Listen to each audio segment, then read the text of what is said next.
So, since I like to talk about amusement parks and urban exploring as my main areas of interest, I figured, let's talk about what has become an urban exploring icon that I went to when it was open, that was an indoor water park, so sort of in the amusement park sphere. Let's talk about it. So, to put in context how long it has been since I was at Maui Sands, because it closed in 2019. I didn't go its closing year. It was still open for several years after I went. So to put in context how long it has been, I'm someone who's approaching her mid-20s, and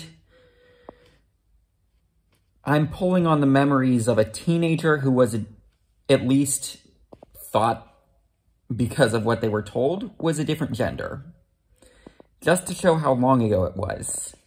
In order to remember what year it was that I went, I had to pull on a hockey trade that I remembered happening the same year. And that trade was Jaroslav Halak to the Capitals in exchange for Michael Neuwirth, so it was 2014 that I was at Maui Sands. And that's not going to be the last hockey reference in this video, just to prove certain points about Maui Sands. I'm just going to throw that out there. So I first discovered that Maui Sands was an Urbex hotspot when I saw this video from The Proper People. It is an extended video. I will make sure to link it below so that you have it. But when talking about the slides that they had at Maui Sands, these blue body slides that you see here, my big problem with them is that they don't go all the way down. So you have to walk all the way up, but they don't go all the way down to ground level. So say if you want to do these and then do that tube slide that has the bowl, you're out of luck. Or at least after getting down those body slides, you have to go down a set of stairs, grab a tube, go back up those same set of stairs, and then you can do your tube slides. The reason I make this point is that a lot of people who watch these Urbex videos of Maui Sands talk about how, oh, if Maui Sands had someone who was interested in running it well, it had potential. And while yes, that is true with all places, the point I make in bringing this up about those blue body slides is that the design is not exactly good. Like, we're not talking about a place that had a ton of water slides. We're talking they had those two body slides, and then they had two tube slides with the blue and yellow one that was outside and the pink and blue bowl slide, which that was the diamond in the rough of Maui Sands. But if you want to do those tube slides after having done those body slides, they do not make it so that it's just, okay, you're at the bottom. They make it so that it's like, okay, you want to do the body slides, now you have to go down a set of stairs and then go back up that same set of stairs. So, not exactly a good design is the point that I'm trying to make here. And I mentioned this tube slide as a diamond in the rough, so let's ride it, shall we? So, as you can see, it's moving considerably faster than what you typically see for these toilet bowl slides. So when I was riding it, I know that I got 3 laps pretty consistently on this, and I was a teenager who was not that big when I rode it. So the fact that I got that many laps on it is nice. And that's not the same thing with all of these slides. So good slide. And as you can see with its abandoned state, you do have dead birds in the slide. You do have stuff that is piling up in the slide, as you're going to see. But at the end of the day, this would not stop this slide from getting relocated and put somewhere where it can get the life that it deserves to have, because this honestly is a good slide that deserves another chance and did not deserve to be at a place like Maui Sands that was badly designed and badly run. Now, obviously, this would not be a complete retrospective review of Maui Sands without addressing the Hotel Impossible angle of Maui Sands, because, of course, famously, Anthony from Hotel Impossible visited Maui Sands, and he found a bunch of stuff that was, well, I'll just say not how it should have been, to put it mildly.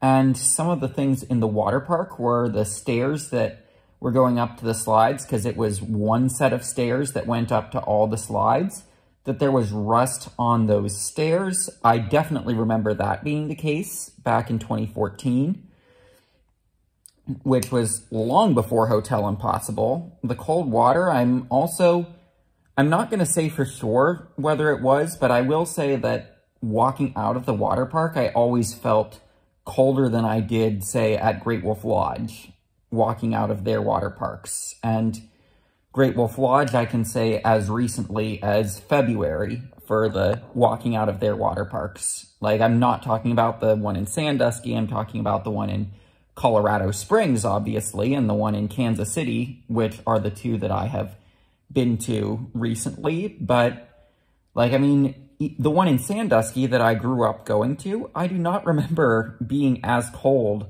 walking out of that water park as I was walking out of Maui Sands. But, like, I mean, my parents didn't feel like the water park was unsafe. They were willing to let me go to that water park alone. So that's definitely something that I feel like I'll mention here.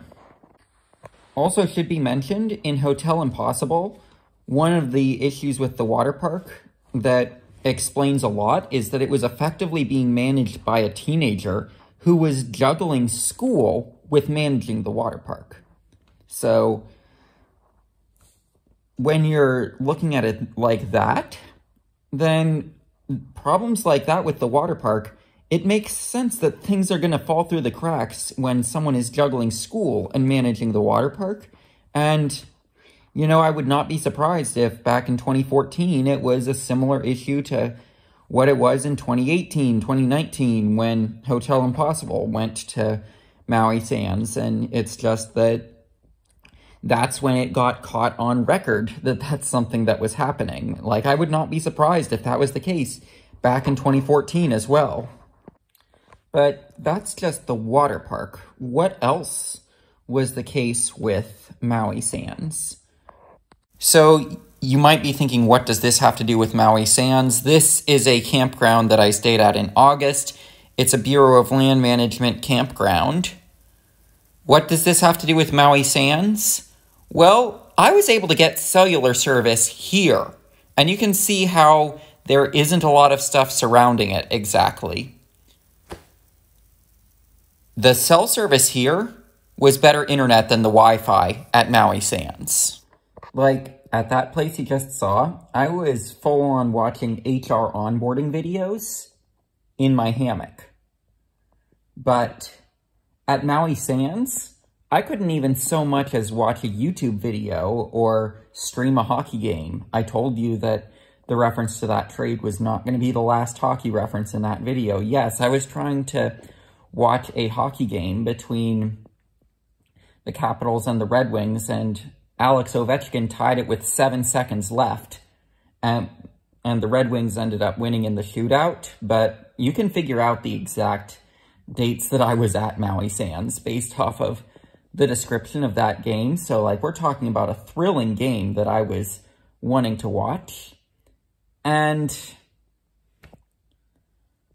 well, let's just say I was not able to watch it because of how bad the Wi-Fi was. Now, like, I mean, you might hear me talking about being a health foodie today, so something like water park pizza that's on a Groupon.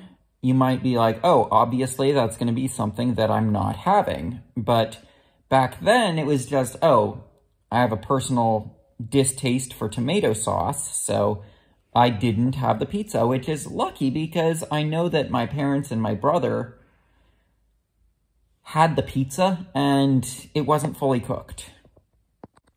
As for the bedbug infestation, like, I mean, that's famous with Maui Sands, I mean, I can't comment fully, but what I can say is that I haven't had issues because of it. My family didn't have issues because of it. So, like, I mean, in 2014, I don't think the bedbug infestation was a thing yet. It's possible that we just really lucked out. but like, I don't think it was a thing yet. But as you can see, the hotel certainly had its issues before it had the famous bedbug infestation that Hotel Impossible shed light on the fact that it was a thing. As for the rest of the hotel, I do know that when it was originally built, it went through an open and then close and then being reopened before it closed in 2019.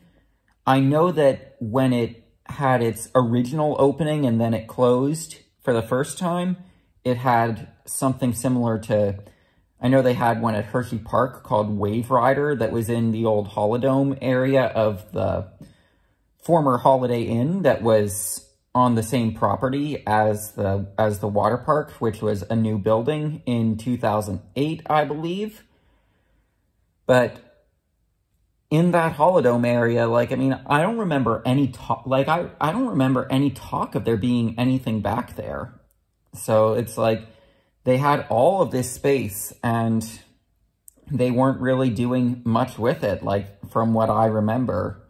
So, like, I mean, I remember that, like, there was talk about it was a full resort. I do remember it sort of feeling empty, even if what I would have been interested in at the time would have basically been like, oh, I want to go play in the water park, and the other stuff might have been seen as childish. I remember it felt empty in 2014, and I don't imagine it felt any fuller before 2019 with an ownership group that was basically neglecting the place.